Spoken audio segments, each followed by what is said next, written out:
Our top story this Thursday, Montana is getting ready to welcome President Donald Trump into Great Falls this afternoon. MTN's Kaylee Collins is at the Montana Expo Park with more details attendees need to know before heading out to the event. Yeah, good morning. Several hours from now, Air Force One will be touching down at Great Falls International Airport. The gates here at the Montana Expo Park are going to be locked until about 10:30, but that's whenever you can go ahead and start getting in line. The doors will open up at 1 p.m. Sheriff Bob Edwards is expecting around 6,000 people to come out to hear President Donald Trump speak here at 4. He says to expect a high law enforcement presence all day today. Officers from Lewis and Clark, Teton, and Choteau counties will be also here to help provide extra security. He does ask that those attending the rally or the protest to listen to directions from law enforcement because things can change quickly. There are a few things you should keep in mind, though, if you are coming out here to listen to President Trump speak. He asks that you don't bring weapons of any kind, such as guns, knives, pepper spray. Also, there will be no alcohol allowed. And also make sure that you're going to be wearing sunscreen because it's going to be a hot day with long lines. Reporting in Great Falls, Kaylee Collins, MTN News. And when he's here, the president will be campaigning for Republican U.S. Senate candidate Matt Rosendale, who's challenging Democratic U.S. Senator Jon Tester. MTN chief political reporter Mike Dennison caught up with Rosendale and talked to him about the president's visit. Tonight in Great Falls, President Donald Trump will be visiting the state and talking about the campaign for the U.S. Senate here in Montana. I'm here this morning with the Republican candidate Matt Rosendale. Welcome, Matt. Thank you so much, Mike. Good to be here. And of course, Matt is running against U.S. Senator Jon Tester, a Democrat, and we have the president coming to campaign for you and against Senator Tester in Great Falls. I mean, you got to be pretty excited about the president coming here. What does it mean for you and the campaign? First of all, it's quite an honor for the state of Montana to have the president come out here and make one of his own campaign stops.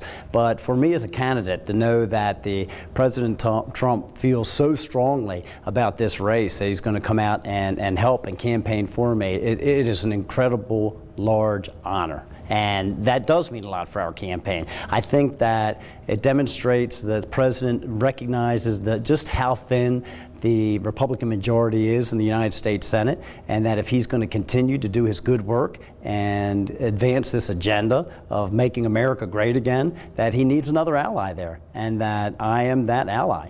And what do you think drew him to this campaign at this moment, to come out and say, I need to campaign for Matt Rosendale, in July in Montana right now? Well, I'm glad to have him out here whenever he would come, and I hope to see the president out here again before the fall.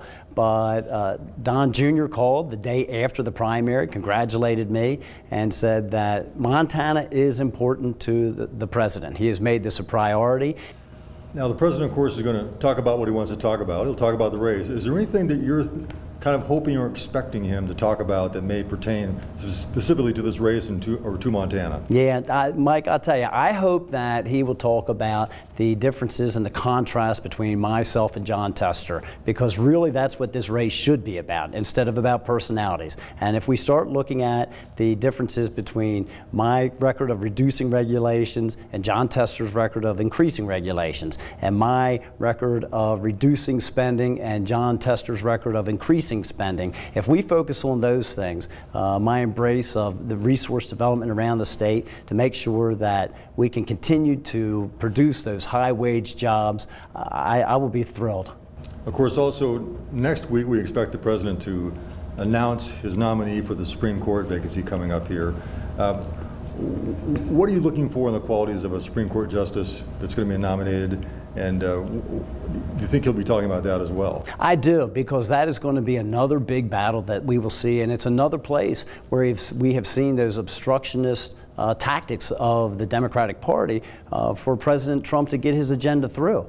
We saw Jon Tester has supported justices like Kagan and Sotomayor with their progressive agenda, and yet when he had an opportunity to support a constitutionalist like Neil Gorsuch, he voted against him. Now, of course, the president is popular in Montana, but there's a lot of people who don't like Donald Trump.